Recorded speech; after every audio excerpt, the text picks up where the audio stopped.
Hello, and welcome to this very special episode of Transformations. My name is Nick Bank, and today with me I have a very special guest all the way from the US. Given that I've recorded with people all over the world, this is a special person, and this is a special episode. And the reason why I'm doing this episode is not just because it is May and because it's Mental Health Awareness Month, but also that recently I found a need to learn a lot more about anxiety than I had originally planned, originally thought, or even thought that I would ever want to know about anxiety. So it so happened that my guest and we have a common acquaintance, and this is a really long story. I'm not going to go into it now, but I, shall we say, learned about my guest's podcast, which is called the Just a Mom podcast. And I promised myself that I would say that at least 10 times in this recording, because I think it's very important and it's very relevant for this day and age. So with that, I would like to welcome my guest. Hello, Susie. Hello, Nick. Thank you so much for having me. Sure. And great to see you on the podcast. The listeners can't see this, but we are recording on video. Yes. I'm sitting here in Copenhagen. And where are you sitting today? I am sitting in Leawood, Kansas, which is a suburb of Kansas City in the United States. So yes, isn't technology amazing that we can be doing this? It is. Wow. You know, Susie, I learned about you and your podcast from a common friend. So we say, okay. How do I say this? When I first learned about your podcast, of course, it was the name, the Just a Mom podcast. And when I first heard about it, I thought, okay, so what does that mean? What does that mean, the Just a Mom podcast? But can you tell the listeners a little bit about what's the focus of your podcast and the theme? Sure, you bet. So the Just a Mom name came up because I am not a mental health expert. I'm not a doctor. I'm not a counselor. I'm not a therapist. I'm just a mom. And I'm a mom who has a child who struggles with anxiety, depression, and suicidal ideation. And this podcast is a result of a lot of my experiences parenting this child.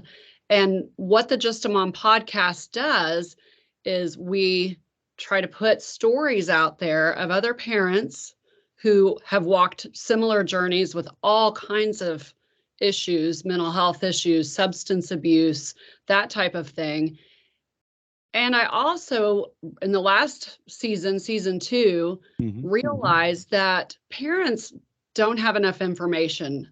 Pretty much every parent to date that I have interviewed has said, I did not know what to do, and I didn't know who to call when my child had a crisis. At that point, I had a light bulb moment and thought, we've got to start incorporating some more resources. So season 2 and then now season 3, which starts in a couple of weeks, has a lot more mental health resources in terms of mental health experts, organizations, to get information out to help people know if and when, because many of us will deal with this at some point in our lives. If and when there is a crisis, this is something that I can do. And maybe, just maybe, by interviewing some of these experts, some parents might even be able to avoid the crisis moment. That's another hope. Yeah. And I remember hearing in one of the first episodes that, and please correct me if I'm wrong, but you say that your goal is that if you can help just one person, it would all have been worth it for you. Is that correctly understood?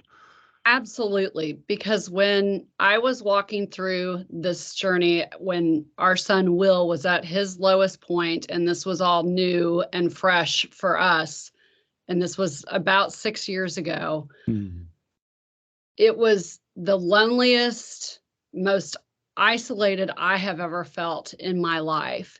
And some of that was by my own doing because I didn't talk about it. And so I really want other people who are walking through a difficult time to know that they are not alone and there is hope. And if that's just one person that hears an episode that resonates with the situation that they are in, then mission is accomplished. Yeah. Yes. And I must say, when I started listening to your podcast series, I told you this just before we started recording. I know some people binge watch TV, and some even do podcast binge watching or listening, I guess. I think I can do one episode per day, and I don't know whether I'm not I'm too sensitive or what, but it's really heavy stuff that you are dealing with. And I was very surprised. So your first episode interviewing Will, the next two episodes having very frank discussions with your husband. I and then you go on to interview other persons. And parents. How did this idea come about to, shall we say, step outside the home and bring other people into to interview? That's a really good question. And I will say that this idea started probably 4 or so years ago. And it took me a while to decide that I was going to put myself out there because, as you probably know, I've been in the background for a long time and I've gotten pretty darn comfortable there, being just a mom. And so when this idea first came up, it was after I did a video for a local teen suicide prevention organization here in our Kansas City area. And a few months after I recorded the video, my husband said, "Hey, I'm on Facebook right now, and this video has been seen 10,000 times. You've got to do something with that." Wow. And so, we started thinking about it, talking about it. What was it that resonated with people in the video? And what we realized was that people still really are not talking about mental health in terms of, parents, our generation. I'm 53, and that the way I was raised, we did not talk about mental health. And so that's kind of what I feel like most of our generation has done as well.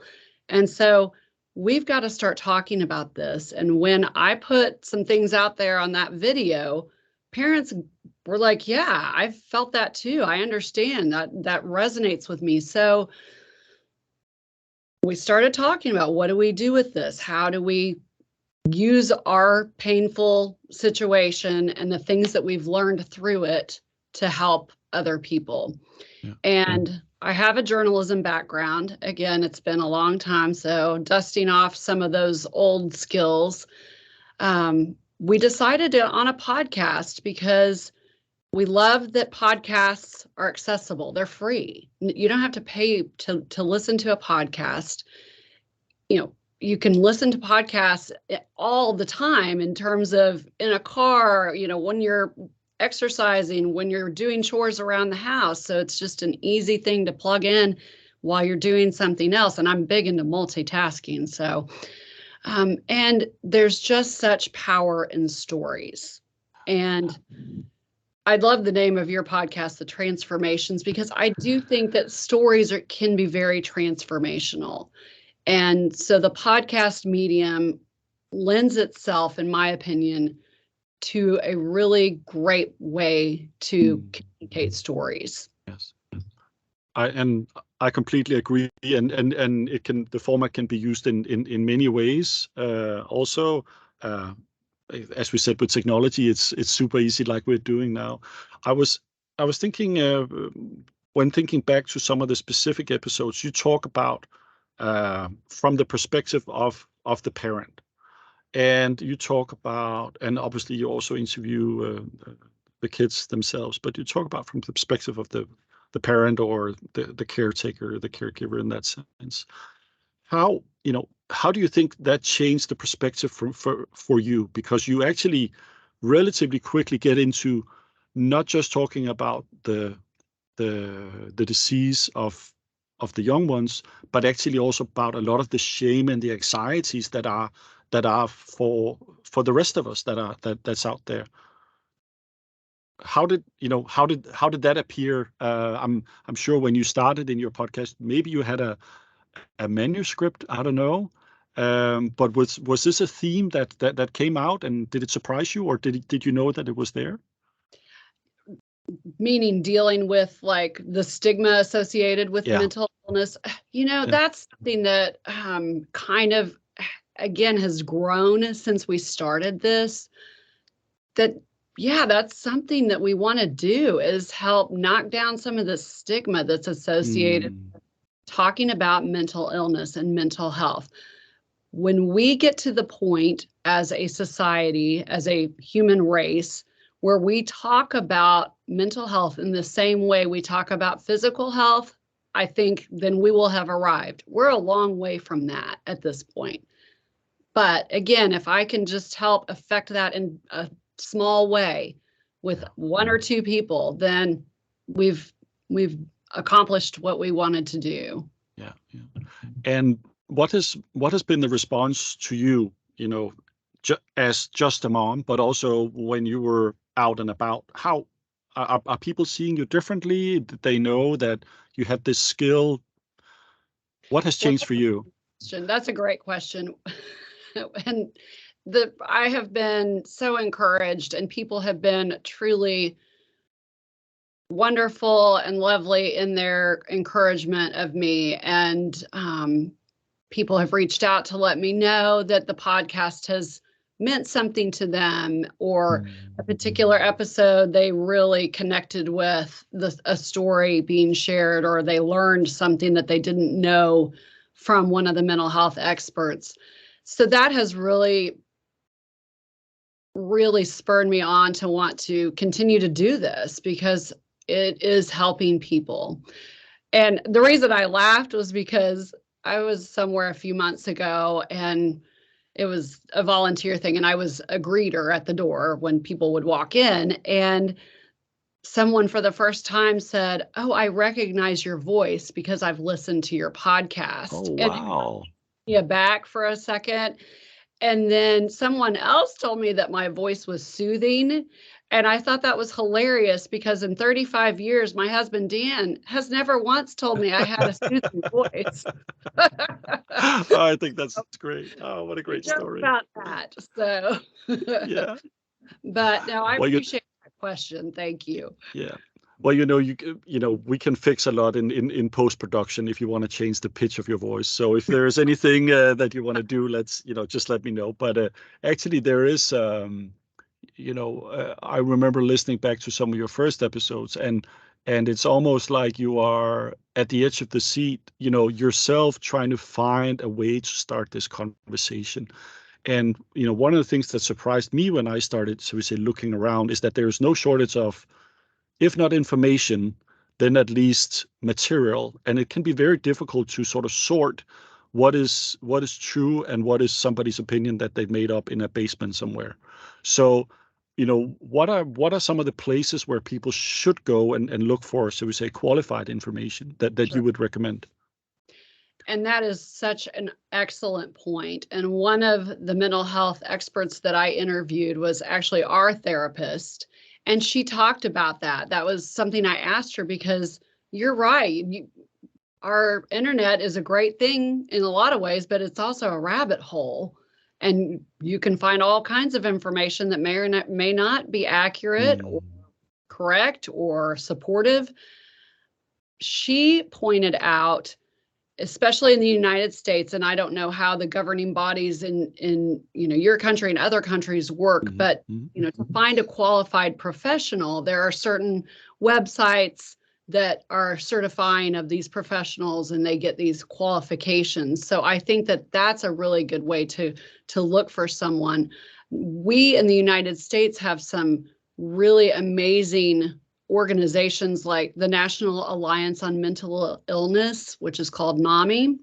And that's another great place to go in the United States. And again, I don't know what you have in Denmark. I Mm. have not researched that, but does your government, your health system, put some information out there about mental health? I would say that would be the first place to start, Mhm, because mhm, that mhm. should be solid, good, qualified information.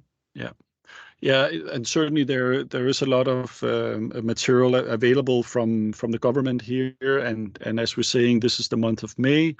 I'm seeing, posters on buses and trains and on the great interweb. And certainly after COVID, there was such an increase in many of the anxiety, so we say, related illnesses, but we're also seeing many other numbers jump up.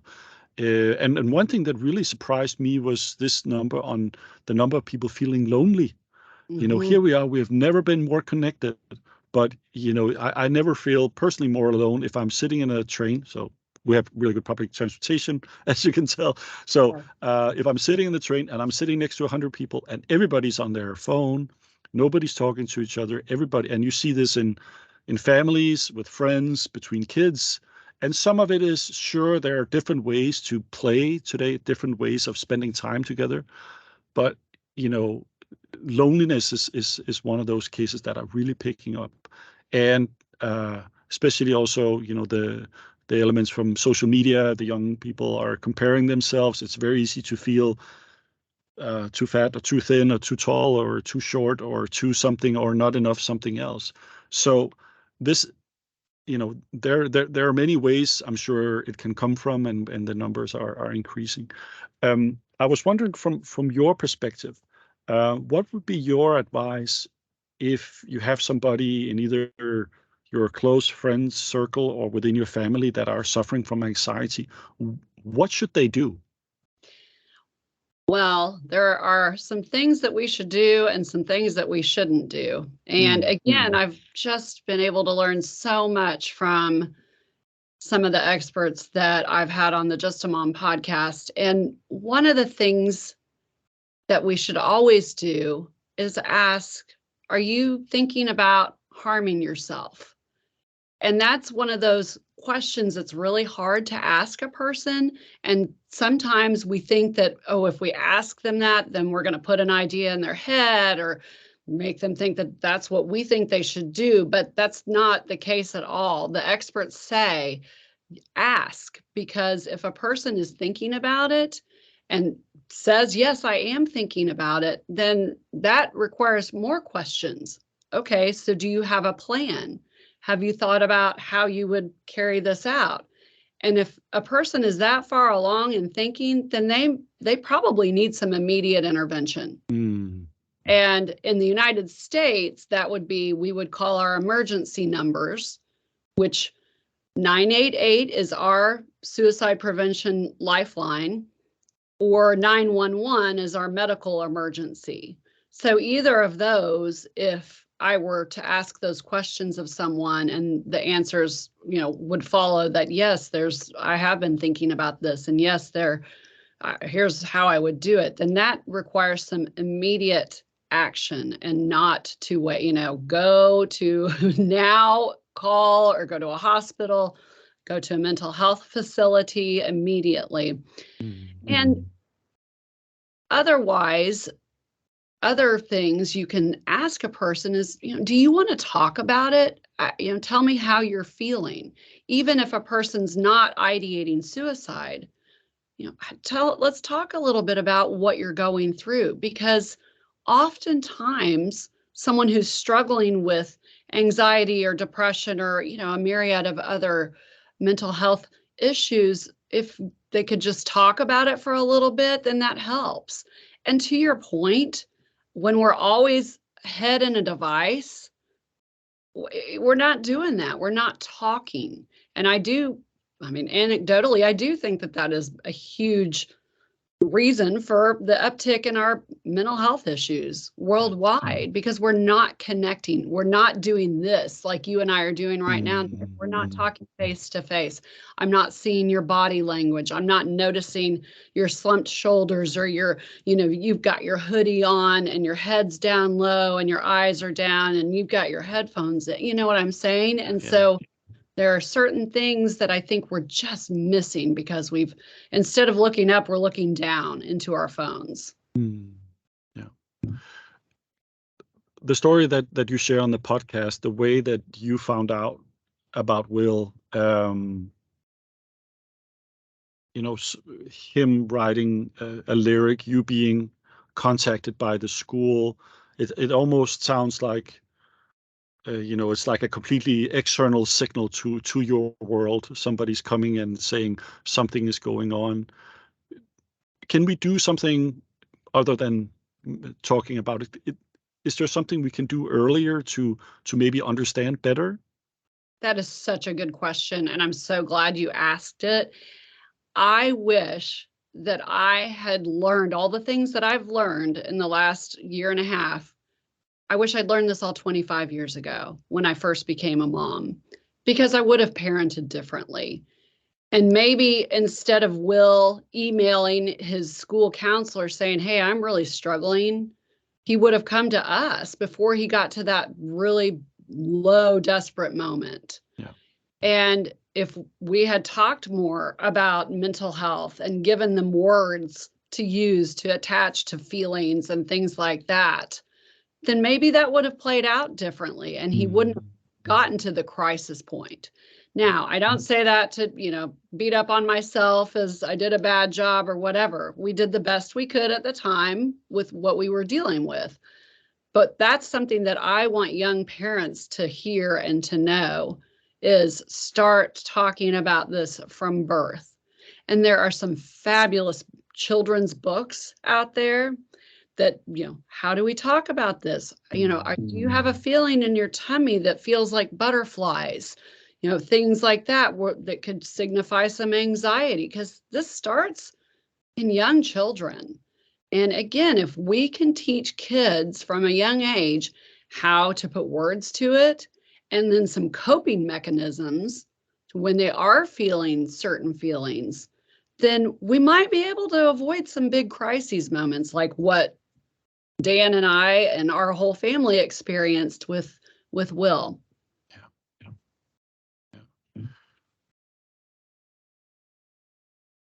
I have a question. I just want to make sure I ask it in the right way. Sure. How do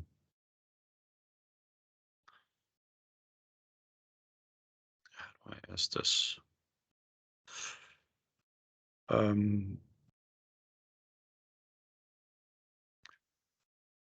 Okay. So it sounds like the first step is to build a sense of awareness and then to develop a language about it. But how about shall we say, the shame and the stigma part? I can imagine if you're sitting in junior high somewhere and people asking, why weren't you at, I don't know, PE yesterday, or where were you last week, that people are not going to say, I was in the hospital, so and so. Any thoughts on how the kids should talk about this? Also a great question. And I have talked to people about that very thing. And Will even has told me that when he first started really struggling and he was missing some school to go to therapy and doctor's appointments, and he kind of floated it out there to one of his childhood best friends, and it was just like, oh, boom, and crickets, which is our American vernacular for, Yes. no Yes, response. I know. So, Yes. And that was 6 years ago. And then another mom that I interviewed had a situation like that where her son had been in the hospital. He missed a week of school, and he decided that he was going to share, like in front of some of his classes in high school, like, here's where I was, here's what I'm struggling with, and I just wanted you guys to know. And it was sort of the same response. And so that was so deflating to him. And I don't know the right answer, but I know that if we're talking about it more and we're making it more commonplace, then it's going to end up being like, hey, I was in the hospital because I just found out I have diabetes. And so now I have to, do this treatment regimen. And if you guys could help me out a little bit, if you notice anything, these signs, then that would be great if you could help me with that. And it would just be as common as that. Yeah. And I think, we're making some baby steps in the right direction there.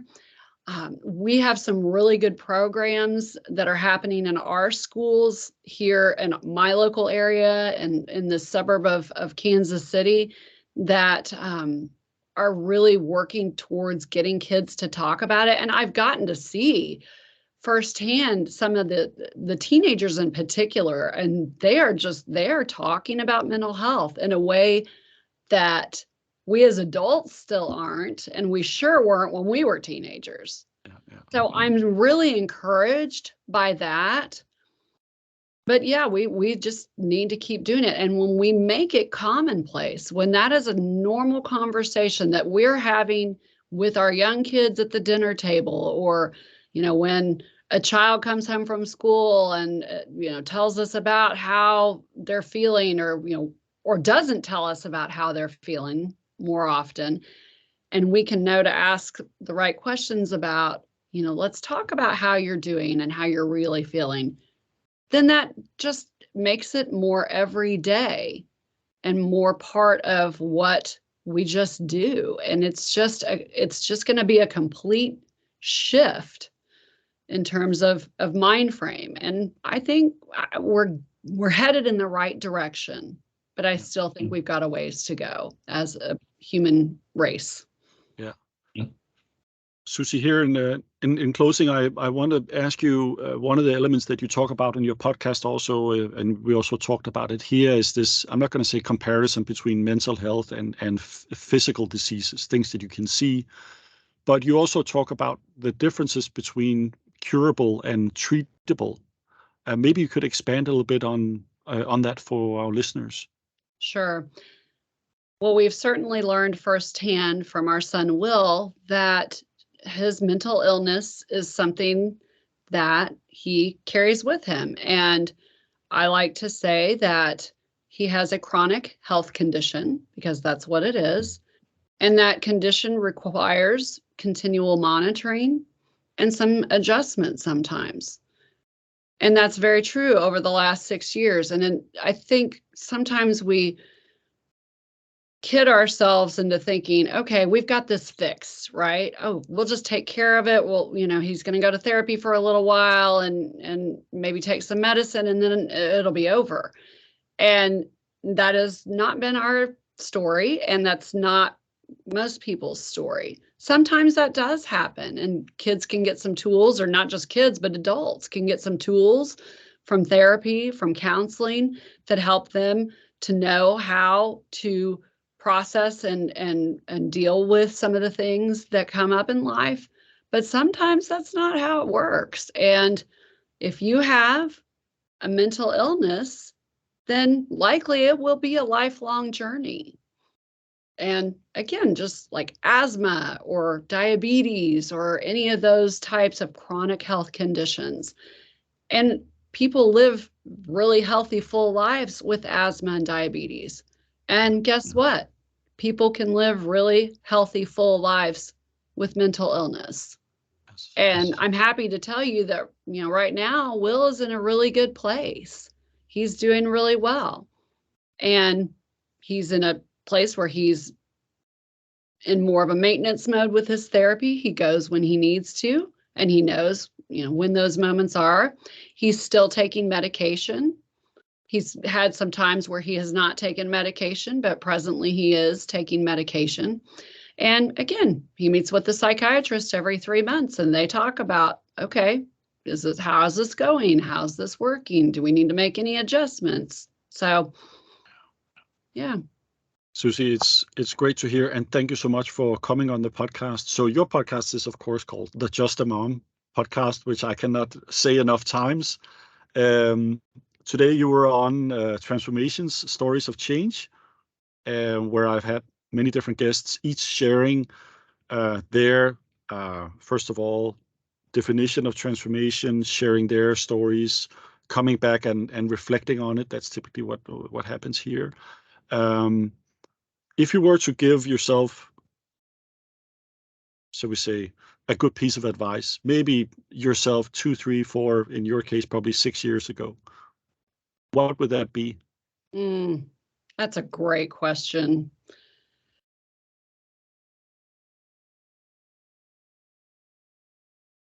Ask more questions. Ask more questions and go with your gut.